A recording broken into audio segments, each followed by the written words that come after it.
Hi, Sheila True Love. I'm back here with you, and we are talking about relationships, narcissistic wisdom, and relationships. You should be wiser by now. Let's listen to what your coach and mine, Medea. Days is full of trouble. Yep. If the days you get is full of trouble, why the hell you go add more trouble on top of the trouble you already promised? You got a point.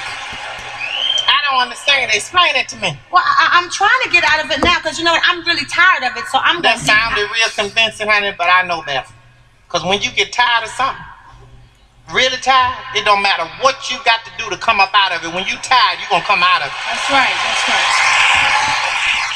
That's what I be talking about when it comes to these women or these females or even the men of today. And they're talking about the horrible relationships that they're in, and yet you're still in it. But what you have to realize is that there are a lot of people who they love drama. They love drama. Okay? They say that he's beating on me, or she's abusive, and she's this or he's that. They love it. Because like Medea says, and it's true, it's so true. When you really get tired of something, you're going to come up out of it. You're going to come up out of it. But there's a lot of people who they are going through narcissistic abuse because they themselves are probably narcissistic. They love it. But let's finish up with Medea. You got to take your kids and move into a shelter, whatever you got to do. When you get really tired in your body, that's why all these parents worrying about the children on drugs and all this stuff and crying out. Ain't nothing you can do but wait for them to get tired, because when they get tired, they'll come in. Yep, it's true. You understand? Yes, ma'am. And that kind of tired don't come when you're young, honey. When you in your teens and 20s, you feel like you're going to live forever. Mm-hmm. You make a bunch of stupid mistakes. And it's all right, you're supposed to, because you're trying to find your way. Mm-hmm. But come 30... I know that's right. That light. I don't know what it is about 30, but a light come on. That's right. And hello. If it don't, check your bulb. Check your bulb. It's true. If your light don't come on by the age of 30, you should check your bulb. My kids, my son and my daughter can vouch for me. I always ask them, please stay home until you're 30. And the reason why I ask that of them is because Jesus Christ, he got baptized at 30. There was a reason for why didn't Jesus get baptized when he was like these religions. They have these kids getting baptized at 10, 11, 12, 15, 14. Jesus Christ could have gotten baptized at those ages. Why didn't he? He got baptized at the age of 30. Because at the age of 30, you know full well what you're doing. You're well aware of what you are doing, especially when you know the truth about an organization. Now, I got dipped, had some water touch me when I was in my 40s or what have you, and they say that I'm baptized. I've never been baptized in the cult that I was associated with because I didn't know the truth about it. I didn't have all the facts. But now that I have the facts, I think about it. I was baptized when I was 5. I was baptized as a Baptist. You know, my first baptism, I guess that's what you truly are. What you was baptized as when you first got baptized. I was what, 5? I was a Baptist. I didn't even know what I was doing at that rate. And then when I became associated with the cult that I was a part of, I didn't have the truth or the facts about what this cult was. I had no idea. So I'm not even baptized in that. To be honest with you, I'm sitting here an unbaptized person, but let's stick to the facts. But like Medea said, by the time you hit the age of 30, you should be well aware of what you're getting yourself into. And by the time you're 40, come on now, that's a wrap. You already, listen up. Yeah. At 30 is the first part of your life where you get a glimpse of some sense. Yes. You understand? Yes, ma'am. That's when things start to make a little more sense to you. And come 40, By that time, you stop lying to yourself. Right. You can go out on a blind date. The man walk in the restaurant. You be like, you know what? I can tell this ain't gonna work by the way you walk. I'll see you around the way. You heard what she said? By the time you're 40, you already know what's up. By the way you're coming to me, I could tell that that's not correct. Okay? By the time you're 30, you already got an idea of what's up. At 40, game's over. You already know what's up. That's why you see a lot of the men, they don't want women who are in their 40s, 50s, and up. They want someone who's 25 because these women are still naive. They don't know what time it is. But that's crazy this day and age. Because with the media, the social media, and thank God for YouTube and Google and Yahoo and Reddit, we have so many avenues where even the younger ones know what's up, what the games are. Okay? But like Medea says, by the time you are 40 years old, when someone is walking towards you, you're supposed to already know what their game is, what's going on, what's up. Straight up and down. Here we go with Medea again. This internet connection isn't reliable at the moment. All right then. That's right. And come 50 and above, you be like, back the hell up. I ain't got time for that foolishness. Thank you. Lord have mercy.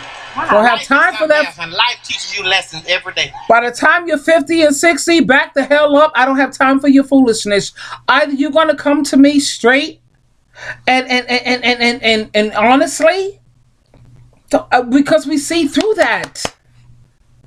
You have so many of these males, and I speak of males because women don't pretty much want to raise up boys and children. No, not really. But you have a lot of these males out here today. They're looking for these younger females, young enough to be their daughter, their granddaughter, because these men feel that you can manipulate these. The same reason why, let's think about slavery. Why didn't they want black people to know how to read? Why didn't they want black people who were educated? Because they wanted to abuse them. They wanted to take advantage of them. That's why you have a lot of these males out here who are looking for younger females. They want to manipulate them, abuse them, take advantage of them, use their credit. The old geezer, his credit is a mess. And I say this because I had my daughter with some old geezer, and the way he used my daughter for her credit, because her credit was great and his was garbage, he messed my daughter's credit up. She fixed it, but she had to pay through her nose. But that's what these older people are looking for. Because you're naive, you're inexperienced. Step to a woman who's 40 or 50 years old. Ask them, why don't you get along with a woman your own age? Yeah, they'll never tell you. They like you because you're easy to manipulate. You're easy to take advantage of. Women who are like 40 and up, we know your game, son. We know about credit. We know about running the game. We know about the rules and all of this crap that you playing. We know all about check this out. We know about manipulation. But younger females don't know that. So when you got an old geezer who's chasing after some younger female, know that it's the same thing as in white supremacy. They didn't want you with an education. They didn't want you to be able to vote. They didn't want you to have any certain privileges. And why is it that they didn't want you to have these privileges when it came to white supremacy and slavery?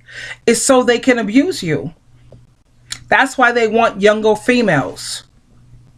They say because she doesn't have a lot of baggage. Honey, are you kidding me? You have a lot of these young females who's got 5, 6, 7, 8 kids. Are you kidding? A woman who's in her 50s, 60s, and 70s, she got 2 kids and no baggage. You have all of these younger females who sit up here got 2, 3, 4, 5 boyfriends on the back burner. Are you serious? No, they only want you. The same reason why the slave master back in the day, white supremacy, no education for you, no voting for you, no knowledge for you. We can't have you sitting up here going into college. Oh, hell no. Because you know too much to protect yourself. That means we can't take advantage of you. That's the same reason why you see old men with females who's young enough to be their daughter or their granddaughter, because they're easy to manipulate. Anytime you see these old geezers with these younger females, why can't they be with women their own age? Because they know women their age. We got your number, babe. We know what's up. When you're with a woman your own age, that means that you have to live right and you have to do right. And that's the last thing they want. They want someone the same way white supremacists wanted black people into slavery. Keep them dumb and stupid. Because as long as they're dumb and stupid, I could easily manipulate and take advantage of them. That's how it goes. You got to pass them tests in order to go to the next level of your life. So many people fail the test, though, man. Especially this one little test that so many people fail. One little test will keep you from everything. Ever having true love, ever being financially all right. One little test will keep you from having loving family and everything. What's that? Forgiveness. Yes. Forgiveness? Yes. Oh, it's deep, honey. It's deep. You got to forgive people. Mama, daddy, sister, brother, your ex, your uncle. I don't care what they done did to you. You got to forgive them folk. Not for them, but for you. For me? Yes, you've been raped, beat, hurt, molested. It don't matter what they did. Forgive them. Yeah, you walking around holding on to all that stuff. They sleeping at night. Hello. Yep. Right. Oh, I'm going to fix you. I'm going to be mad at you. They ain't going to do nothing but Yeah, eat. that's like they say that you drink the poison expecting them to die from it. Forgiveness is definitely the key. Because once you forgive people, they did you rotten, low down, dirty, rotten. You got to say, you know what? I forgive, but I don't forget. And neither does Jehovah God. Jehovah God, he's great. Jesus Christ, amazing. As long as they repented. But the best thing, like Medea said, is to forgive people. Because when you forgive them, that means that you let it go out of your life. You don't have to keep sit up there suffering with it. You don't have to keep, it's the poison that you're taking and expecting them to die from it. They're not dying from it. They're going on sleeping with the next woman, laying up with the next man. They're not dying from it. But you have to understand, Jehovah God, Jesus Christ, got this. And what you have to also keep in mind, to keep you going, think about Bill Cosby. How long did it take for that guy to reap what he sowed? Over 30 years. But notice how when he got his reaping and when God let it happen, yeah, he's old. He's too old to fight back to take care of himself. God is so good. And he definitely knows how to hit you at the right time. He's too old to fight back. He's feeble-minded. He thought, I'm Bill Cosby. I have money. I have prestige. What could you say to ever get me? How you say, really? Okay, Bill. And I know those women will sit up there feeling that same way. I know that if I was to say this, nothing's going to happen to Bill Cosby. He's rich, for God's sake. He's got power. He's got people all around him as support. He has his wife, Camilla. He has friends. He has congregations. He has everything surrounding him. Nothing can touch him. He's Mr. Untouchable. But guess what? It may take time for it to happen, sweetheart. This is what I tell my daughter. Because my daughter, she thinks she's going to make a mockery out of God. Jehovah God said, watch how you treat your parents. You're supposed to treat your parents with honor. Honor means value. She thinks that she could treat me, and not only me, but her brother, like garbage. And she honestly believes she's going to get away. Guess what's going to happen with this? It's going to take a long time for her to reap because she has money. She has a son. She has a daughter. She has a cult. She has a husband. She has support. So it's going to take a long time for her to get hers back. But guess what? I look at her and I say, hi, Bill Cosby, because it's coming back at you. You're not going to make a mockery out of Jehovah God and Jesus Christ. Am I rooting for her No, what I'm rooting for is that Jehovah God is proven true, and I'm rooting for justice. Yeah. And like my son said, what I'm rooting for when it comes to what I want, the revenge for my daughter, is I want her to be enlightened. I want her to feel and see and wake up and be enlightened to understand what's up with her mom, what's up with your brother. I pray for her enlightenment. And I'm not going to lie, I pray to Jehovah God every day almost that she needs me. Let her need me. And I also pray to Jehovah God, and I'm not going to lie, I want her children to make her feel every day of her life, the way she has made me feel. That's what I would pray to Jehovah God for. I don't pray for her downfall. No. I pray that Jehovah God sees to it that her kids make her feel the way she has always made me feel. And I pray that Jehovah God makes it so that she needs me. I mean, need desperately. Guess what? And I'm right there to help her. I'm going to help her. But Father, please make it so that she needs me. Yeah. And let her understand by means of enlightenment what it's like to feel so alone. Like you're battling everything alone in the world. Let her understand what her brother's going through. Let her understand what her mother, come on now. I'm your mother, for God's sake. I am special. I am a freaking queen. I am someone that she should honor like no other besides Jehovah God and Jesus Christ. Everything else comes secondary. Always. Believe that. Hey, may Jehovah God enlighten her for that. Anyway, Sheila True Love. Until next time, we'll talk again.